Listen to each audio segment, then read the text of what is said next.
वगैरह धोई जाती थी, तालाबों की तरफ आते, वहां जो सब्जी धोने वाले सब्जी धो के ले जाते तो कुछ पत्ते वगैरह पड़े रहते थे, उन पत्तों को खा करके गुजारा करते थे हजरत उवैस करनी।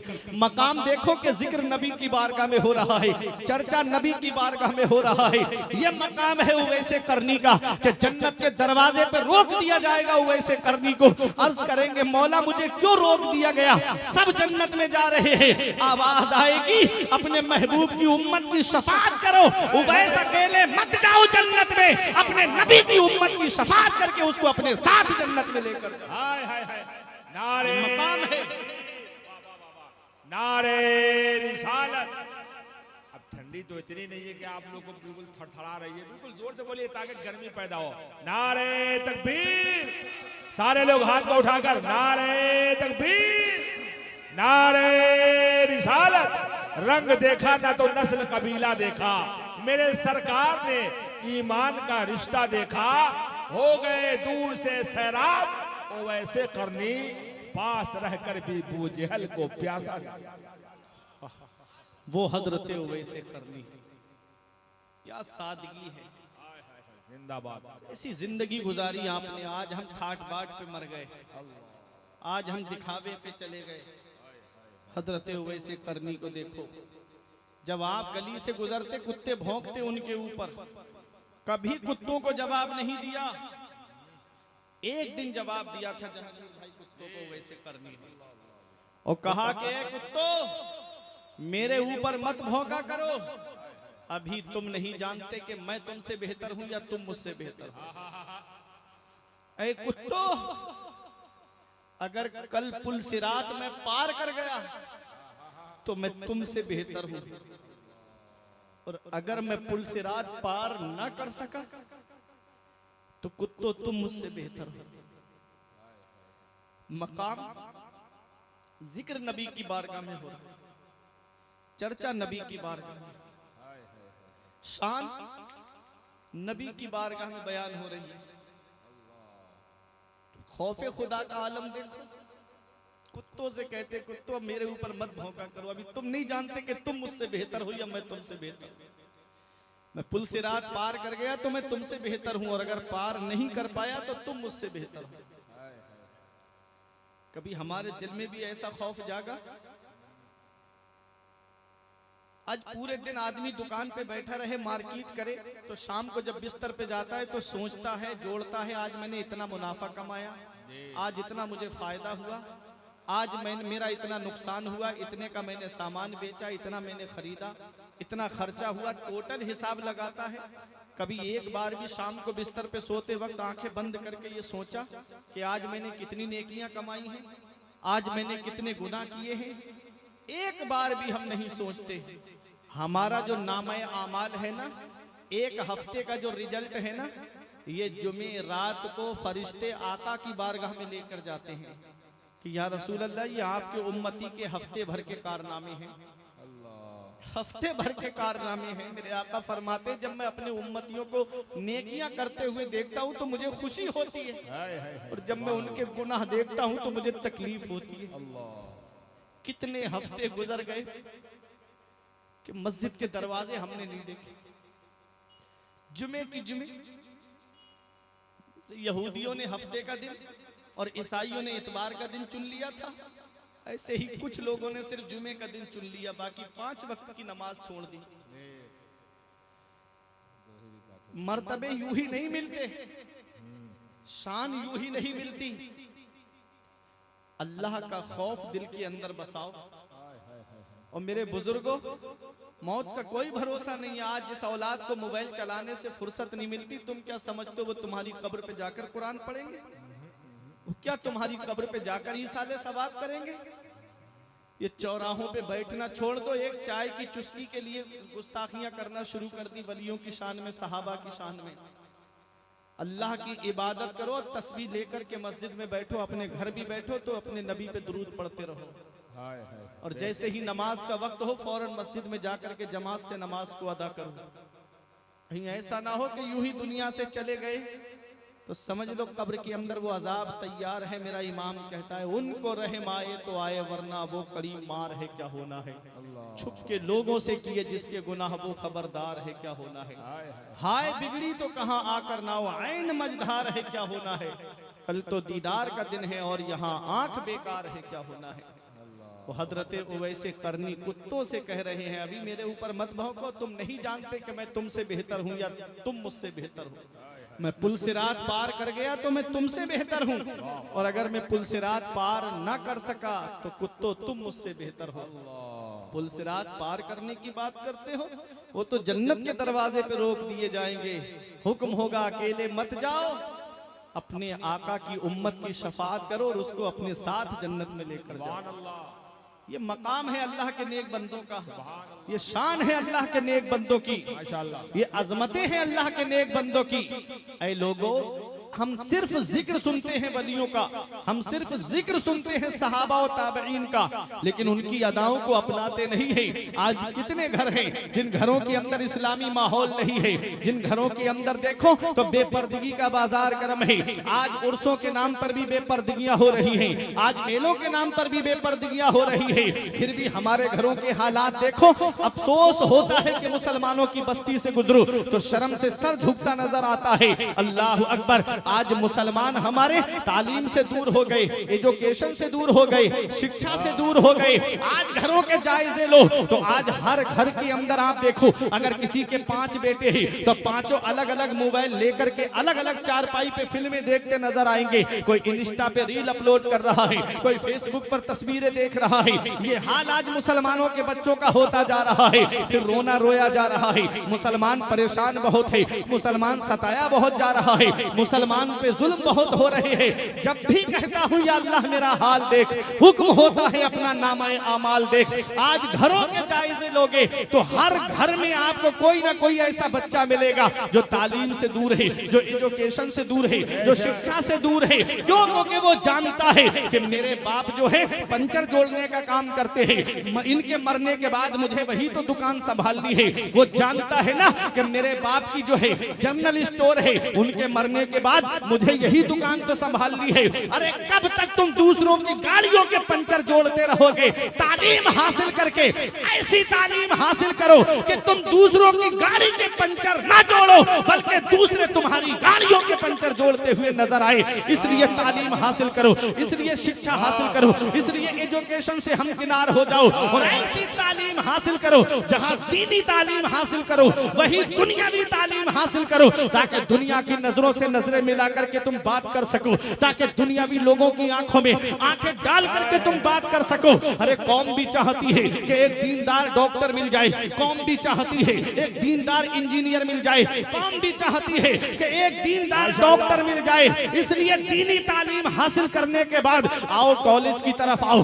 आओ यूनिवर्सिटी की तरफ आओ, आओ स्कूलों की तरफ आओ और दुनियावी तालीम भी हासिल करके पूरी दुनिया को यह पैगाम दे दो कि हम मदीने वाले मुस्तफा के गुलाम हैं। हम जहां दीनी तालीम में महारत रखते हैं, वहीं दुनियावी तालीम में भी मुसलमान पीछे नहीं है। जब तालीम हासिल करके आओगे, जब एजुकेशन हासिल करके आओगे, जिस कौम के पैगंबर पर सबसे पहली वही नाजिल हुई तो ना तो नमाज का हुक्म सबसे पहले आया, ना रोजे का हुक्म सबसे पहले आया, ना हज का हुक्म सबसे पहले आया, ना ज़कात का हुक्म सबसे पहले आया। सबसे पहले हुक्म आया है तो तालीम का आया है। इकरा पढ़िए, इकरा पढ़िए, इकरा पढ़िए।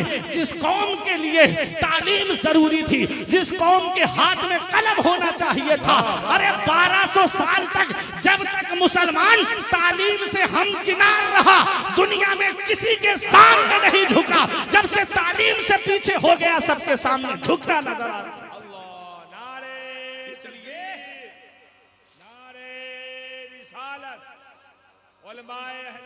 सुन्नत मसलके आला हजरत, बोलता मजमा, जागता मजमा, जिंदा मजमा।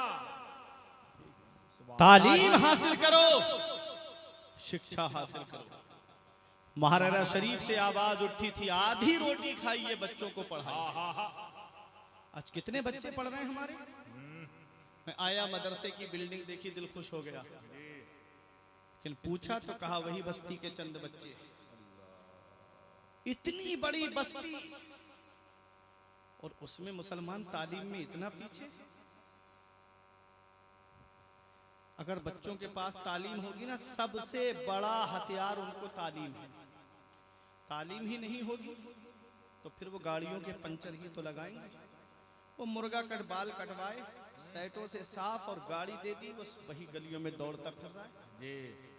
बाप के इंतकाल के बाद जब जिम्मेदारी आती है तब ऐसी औलाद परेशान होती है। अब हम क्या करें, कौन से मोड़ पे खड़े हों। तालीम होगी कभी पीछे नहीं हटोगे। एजुकेशन होगा ना तुम्हारे पास, कभी तुम पीछे नहीं रहोगे। इसलिए अपने बच्चों की तालीम पर ध्यान दो, उनकी पढ़ाई पर ध्यान दो, माशाल्लाह, उनकी शिक्षा पर ध्यान दो। अच्छा पैगाम। मगर कहीं ऐसा ना हो कि बगैर तालीम दिए चले गए तो औलाद जो है भीख मांगती हुई नजर आए। तालीम सिखाओ अपने बच्चों को, इल्म तालीम बहुत जरूरी है। बेशक। घर के खर्चे हल्के कर दो लेकिन पढ़ाओ बच्चों को। इन बच्चों के हाथ में मोबाइल नहीं बल्कि किताब इनके हाथ में दे दो। 50-50 हजार का मोबाइल चलाते हुए देखे मैंने। और एक तो अभी वो आईफोन का जो नया मॉडल आया है ना, वो लिए फिर रहा था। 1 लाख प्लस का मोबाइल। पूछा कितने पड़े हुए, कहता है कुछ नहीं, बस ऐसे ही धंधा कर लेता हूँ। ये हाल है मुसलमानों का। ब्याह शादी के माहौल देखो इनके, जो नई नई उम्र के लड़के तैयार हो रहे हैं। शादी में मुझे ये चाहिए वो चाहिए, जहेज की लंबी लंबी डिमांडों की पूरी लिस्ट बनाए बैठे हैं घर के अंदर। इतनी आसानी से शादी नहीं करूंगा। बाप कहता है मेरा एक बेटा है, सारी प्रॉपर्टी इसी की तो है, इतनी आसानी से इसकी शादी नहीं करूंगा। बल्कि फला को मेरे पड़ोस में वैगनार मिली है, मुझे स्विफ्ट चाहिए। कोई कहता है फला को स्विफ्ट मिली है, मुझे क्रेटा चाहिए। एक साहब आए हमारे पास, बोले मौलाना मुझे अपने बेटे की शादी करना है, लेकिन मेरे बेटे की जिद है कि उसे जहेज में बाइक चाहिए। अब गरीब आदमी कहता चलो मैं बाइक दे दूंगा, तो फिर भी इतना निडर हो गया है आदमी, कहता है कौन सी वाली दोगे। उसमें भी पूछता है कौन सी दोगे। उसने कह दिया स्प्लेंडर दे दूंगा, कहता नहीं जो बुलेट का नया मॉडल आया है वो चाहिए। अब बताओ 2.5 लाख प्लस है, रक्षा चलाने वाला गरीब, टुक टुक चला करके अपने बच्चों का पेट भरने वाला गरीब, दूसरों के घरों में मजदूरी करके अपने बच्चों की परवरिश करने वाला गरीब, कहां से इतना जहेज इकट्ठा करे, कहां से इतने पैसे लेकर आए कि वो इन जहेज के लोबियों का मुंह भर सके। पैगंबर इस्लाम की सीरत को हम भूल गए, नबी के हम फरमान को भूल गए, नबी के बताए हुए रास्ते पे चलना हमने छोड़ दिया। पैगंबर इस्लाम ने जब अपनी बेटी फातिमा का निकाह किया तो नबी ने उसके साथ अपनी बेटी का निकाह किया जिसको दुनिया मौला अली शेर खुदा के नाम से जानती है। इतने गरीब थे मौला अली शेर खुदा कि एक चमड़े का आपके पास में चमड़े का एक मुसल्ला था जिस पर आप नमाज पढ़ते थे और उसी पर आप रात में लेटते थे और दिन में उसी पर अपने ऊंट को या घोड़े को चारा खिलाते थे। इतनी गुर्बत का आलम। अल्लाह अकबर। वो हजरत मौला अली शेर खुदा, उनके साथ नबी ने अपनी बेटी फातिमा का निकाह किया और हजरत फातिमा से फरमाया मेरी बेटी फातिमा, ऐ मेरी लख्ते जिगर, फातिमा तो बिदअतुम मिन्नी, फातिमा मेरे जिगर का टुकड़ा है। अल्लाह अकबर। नबी फरमाते फातिमा मैंने तेरा निकाह अपने खानदान में सबसे बेहतर के साथ किया है। अल्लाह अकबर। वो हजरत फातिमा तो ज़हरा है। जब अबू बकर सिद्दीक ने कहा आका मुझे इजाजत दे दीजिए, मैं इतना सामान इकट्ठा करूंगा कि बड़े से बड़ा सरदार देखेगा कि आज नबी ने अपनी लाडली बेटी को कितना जहेज दिया है, तो नबी की आंखों में आंसू थे। नबी फरमाते अबू बकर मैं अपनी बेटी को जहेज दूंगा तो मेरी उम्मत के उन गरीबों का क्या होगा जिनके घर में कई कई बेटियां जवान होंगी, वो कहां से इतना जहेज इकट्ठा करेंगे, वो कहां से इतना जहेज लाएंगे। अल्लाह अकबर। पैगंबर इस्लाम ने इन जहेज की लंबी लंबी डिमांडों का दरवाजा वही बंद कर दिया था। अल्लाह अकबर। ये जहेज के लोभी नहीं जानते ना, जो जहेज की लंबी लंबी लिस्ट बना करके ससुराल के दरवाजे पे मांगते हैं। मुझसे कहता है मौलाना मुझे जहेज में बाइक चाहिए, मांगी हुई गाड़ी पे बैठूंगा। मैंने कहा परेशान मत हो, चल मेरे साथ जुमे की नमाज पढ़ने के लिए। 1 जुमा, 2 जुमा, 3 जुमे ऐसी तकरीर करूंगा, तू मस्जिद के दरवाजे पे मुसल्ला बिछा के बैठ जाना। 3 जुमा में इतना चंदा आ जाएगा कि तेरे लिए 1 मोटरसाइकिल मैं ला करके दे दूंगा। कहता है मौलाना क्या तुमने मुझे भिखारी समझ रखा है? क्या तुम मुझे भिखारी समझते हो? हमने कहा नादान, भिखारी सिर्फ उसे नहीं कहते जो कटोरा लेकर दरवाजे दरवाजे मांगता हुआ फिरे। भिखारी सिर्फ उसे नहीं कहते जो झोली फैला करके दरवाजे दरवाजे मांगे। भिखारी उसे नहीं कहते जो दुकान दुकान हाथ फैला करके मांगे। अरे भिखारी उसे भी कहते हैं जो जहेज की लिस्ट बना करके ससुराल के दरवाजे पे मांगता है। भिखारी उसे भी कहते हैं। अब भिखारी भी अलग अलग किस्म के होते हैं। कोई 1 रुपए में राजी हो जाता है, कोई 5 रुपए में राजी हो जाता है, कोई 10 रुपए में राजी हो जाता है और कोई 100 रुपए में भी राजी नहीं होता है। ऐसे ही इनमें भी भिखारियों की अलग अलग कैटेगरी है। कोई स्प्लेंडर पे राजी हो जाता है, कोई अपाचे पे राजी हो जाता है और कोई बुलेट पे भी राजी नहीं होता है। उसमें भी कहता है मुझे 4 व्हीलर चाहिए। हमने कहा अल्लाह की पकड़ से डरो, इन्ना बत्सा रब्बिका लशदीद, तेरे रब की पकड़ बहुत सख्त है। जब अल्लाह पकड़ता है तो फिर कोई छुड़ाने वाला नहीं मिलता। अरे कोई इंसान किसी इंसान को क्या देता है? कोई इंसान किसी इंसान को क्या देता है? आदमी सिर्फ वसीला है, खुदा देता है। आदमी सिर्फ वसीला है, खुदा देता है। मांगना है तो रब की बारगाह में आकर के मांगो। हमने कहा ये दुनियादार देंगे। अगर 5 लाख मिल भी गए तो कितने साल तेरे घर का गुजारा चल जाएगा? 1 साल, 2 साल, 3 साल तक चला लेगा। अगर ये हमने जहेज के सामान को, हमने फर्नीचर के सामान को दीमक को खाते हुए देखा, हमने गाड़ियों को डैमेज होते हुए देखा, हमने अलमारियों को टूटते हुए देखा। ये सामान कितने दिन का है? चंद दिन में ये चीजें खत्म हो जाती है। याद रखो किसी का दिल मत दुखाना, बल्कि दिल जोड़ने का सबब बनना। मौलाना रूम फरमाते हैं अज हजार काबा यक्दिल बेहतरस, दिल बदस्ताबुर की हज अकबरस। किसी मुसलमान का दिल रख लेना, किसी मुसलमान का टूटा हुआ दिल जोड़ देना, ये हज अकबर है। अल्लाह बड़े वाले हज का सवाब अता फरमाता है। नारे तकबीर, नारे रिसालत, फैजाने हुजूर मुजाहिदे मिल्लत, फैजाने हुजूर नूर अली शाह बाबा। नारे तकबीर, नारे रिसालत। ऐ उर्से पाक की महफिल में आने वालों, आज ये पैगाम लेकर जाना अल्लाह के वली के उर्स से कि हमको अपनी मेहनत की कमाई से लाई हुई बाइक पे बैठना है, किसी की दी हुई बाइक पे नहीं बैठना है। कोई इंसान किसी इंसान को क्या देता है? आदमी सिर्फ वसीला है, खुदा देता है। अरे मोहब्बत से बोलो, हाथ उठा के सुभान अल्लाह। सारी जिम्मेदारी आपने जहांगीर भाई को दे दी है।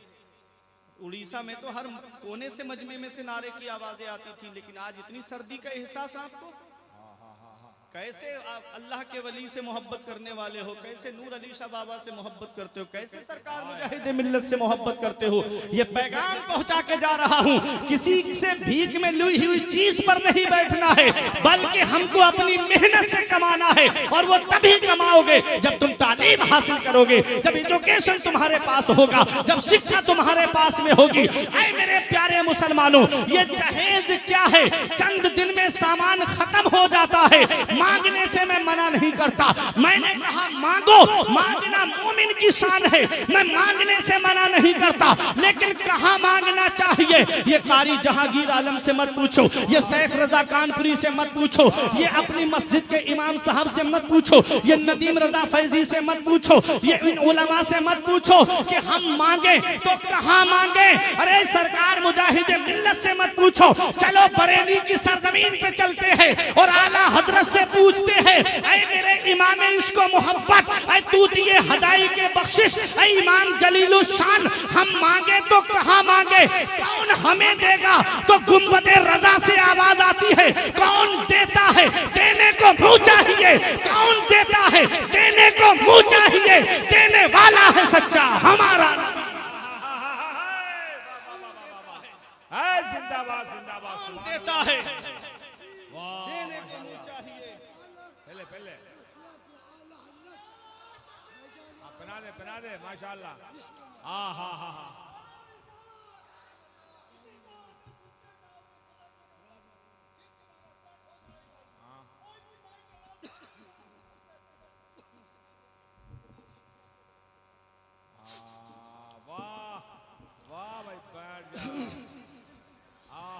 कोई इंसान किसी इंसान को क्या देता है? आदमी सिर्फ वसीला है, खुदा देता है। हम मांगने से मना नहीं करते। मांगो, मांगना मोमिन की शान है। मांगो, मांगना मोमिन की शान है। लेकिन दुनिया वालों से मांगोगे, एक दो साल में खत्म हो जाएगा। और जब नबी की बारगाह से मांगोगे तो कभी खत्म नहीं होगा। तवज्जो दीजिए मेरी तरफ तवज्जो दे। दुनियादारों से मांगोगे, चंद दिनों में खत्म हो जाएगा और नबी अता करेंगे, फिर वो खत्म नहीं होता है। अरे हातिम ताई के पोते ने एक आले रसूल से कहा, एक सैयद से कहा, मेरा दादा वो है जो 7 दरवाजों से बांटता है। और बांटने की शान वो है कि अगर मां लेने वाला इस दरवाजे से लेके दूसरे पे आए तब भी देता है, तीसरे पे आ जाए तब भी देता है, चौथे पे आए तब भी देता है, 5वें पे आए तब भी देता है, 6ठे पर आए तब भी देता है, 7वें पे आ जाए, 7 दरवाजों पे बारी बारी आए तब भी मेरा दादा हातिम ताई मना नहीं करता है, 7 दरवाजों पे देता है। तब आले रसूल ने कहा, मोहब्बत होगी तो खामोश नहीं रहोगे। आले रसूल ने कहा, अरे वो तेरा दादा है, दादा जो 7 दरवाजों से बांटता है, तब भी साइल का सवाल पूरा नहीं होता। एक पे लेके दूसरे पे आता है, तीसरे पे आता है, 7 पे पहुंच जाए तब भी ख्वाहिश नहीं पूरी होती। अरे मेरा नाना वो है जो एक दरवाजे से बांटता है। और बांटने की शान ये है कि एक बार मेरे नाना की चौखट पर जो भी आ जाए, कयामत तक किसी के सामने हाथ नहीं फैलाता है। इमाम पुकार उठे, वाह क्या जूदो करम है शहेबत हा तेरा, वाह क्या जूदो करम है शहेबत हा तेरा, नहीं सुनता ही नहीं मांगने वाला।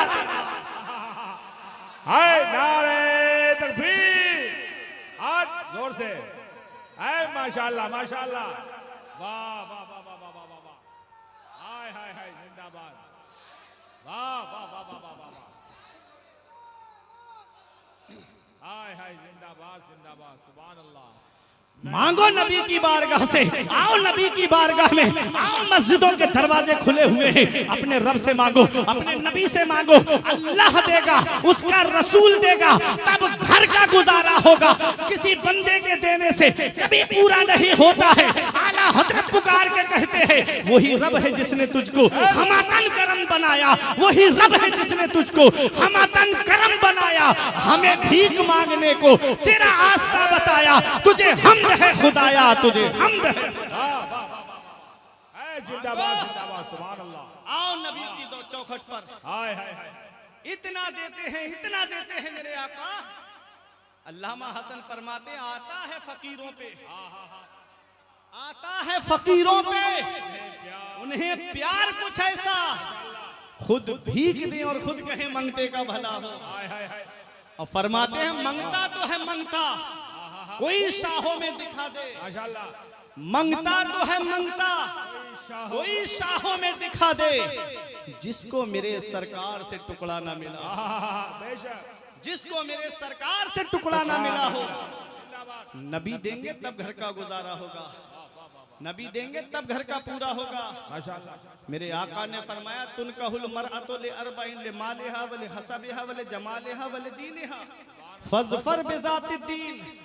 नबी फरमाते हैं, जब निकाह किया जाता है तो औरत की 4 चीजें देखी जाती हैं। या तो लड़की का माल देख के निकाह किया जाता है कि बड़ा मालदार घराना है, जहेज बहुत मिलेगा, भले हसबिहा, या उसका खानदान देख के निकाह किया जाता है कि बड़े दबंग लोग हैं, मेरा रिश्ता हो जाएगा तो मेरे पीछे एक सपोर्ट हो जाएगी, खानदान देख के निकाह करता है आदमी। 2 नबी फरमाते हैं, भले जमालिहा, या लड़की की खूबसूरती देख के निकाह करता है। नबी फरमाते हैं, वले दीनहा, या उसकी दीनदारी को देख के निकाह करता है। नबी ने क्या पैगाम दिया अपने उम्मतियों को? फरमाया मेरे आका ने कि लड़की की दौलत देख के निकाह मत करना, खानदान देख के निकाह मत करना, उसकी खूबसूरती देखकर निकाह मत करना। फज़फर बिज़ातिद्दीन, तुम दीनदार लड़की को इख्तियार करना। परहेजगार लड़की को इख्तियार करना। नबी फरमाते हैं वला अमतुन खरमाओ सौदाओ जातो दीनिन अफदलो, काली कलूटी बांदी ज्यादा बेहतर है। नबी फरमाते हैं उस हसीन से जो फितने उठाती हुई चलती। जवाब मिल गया बरेली की सरजमीन से, वो हंसी क्या जो फितने उठाकर चले, वो हंसी क्या जो फितने उठाकर चले या रसूल अल्लाह, हाँ हंसी तुम हो फितने मिटाकर चले। नबी ने फरमाया कि दौलत देख के निकाह मत करना, खानदान देख के निकाह मत करना, खूबसूरती देखकर निकाह मत करना, क्योंकि दौलत जमीन के ऊपर काम आती है, खानदान जमीन के ऊपर काम आता है। और हुस्नो जमाल, आज का हुस्न कोई हुस्न है, ब्यूटी पार्लर जाने से पहले देख लो और अंदर से बाहर निकलने के बाद देख लो, ये कोई हुस्न है? चंद दिन में खत्म। दीनदारी बाकी रहती है, जमीन के ऊपर भी बाकी रहती है, जमीन के नीचे भी बाकी रहती है। और जब दीनदार लड़की तुम्हारे घर में आएगी तो दीन नस्लों तक पहुंच जाएगा। आज दीनदार लड़की को आदमी इख्तियार नहीं कर रहा है। अगर कोई घर के अंदर रहने वाली लड़की है, नमाज पढ़ने वाली है, अल्लाह की इबादत करने वाली है, पर्दा करने वाली है, तो कहा जाता है कि ये मॉडर्न जमाने में नहीं जी पाएगी, माज़अल्लाह। हाँ, अपनी सोच बदलो, अपनी सोच को बदलोगे और दीनदार लड़की को इख्तियार करोगे तो दीन नस्लों तक पहुंच जाएगा। जो आज हमारे घरों के अंदर के माहौल बिगड़ गए, 120 दिन का जब हमल हो जाता है ना, 4 महीने का, तब उसकी तकदीर लिख दी जाती है, उसकी उम्र लिख दी जाती है, उसकी किस्मत में कितनी रोजी है ये लिख दी जाती है, उसकी मौत लिख दी जाती है, कितने साल जिएगा, उसकी सआदत और शकावत लिख दी जाती है कि ये सईद है कि शकी है, नेक बख्त है कि बदबख्त है, ये लिख दी जाती है। 4 महीने का जब हमल हो जाता है, 4 महीने का जब हमल हो जाता है, तब उसके बदन में रूह डाल दी जाती है और उसकी किस्मत लिख दी जाती है। अब सुनना, तवज्जो देना, डॉक्टर कहता है जूस पिलाओ ताकि बच्चा तंदुरुस्त पैदा हो, अनार का जूस पिलाओ ताकि बच्चे में खून की कमी ना हो, सेब खिलाओ ताकि बच्चा खूबसूरत हो। एक सोचने वाली बात है कि जब माँ जूस पिए तो असर बच्चे पे पड़े, जब माँ दूध पिए तो उस दूध का असर बच्चे पे पड़े, बच्चा ताकतवर हो। जब माँ फल खाए, उम्दा गिज़ाएं खाए तो बच्चे पर असर पड़ता है, और जब माँ नमाज पढ़ेगी तो बच्चे पे असर क्यों नहीं पड़ेगा? जब माँ कुरान की तिलावत करेगी तो बच्चे पे असर क्यों नहीं पड़ेगा? अच्छा है भाई। सरकार गौसे आजम अपनी माँ के शिकम से 17 या 18 पारों के हाफिज पैदा हुए। माँ कुरान पढ़ने वाली थी। ख्वाजा कुतुबुद्दीन बख्तियार काकी 14 या 15 सिपारों के हाफिज पैदा हुए। क्यों? क्योंकि माँ कुरान पढ़ने वाली थी। अरे जब माँ कुरान पढ़े तो बच्चे पे उसका असर होता है।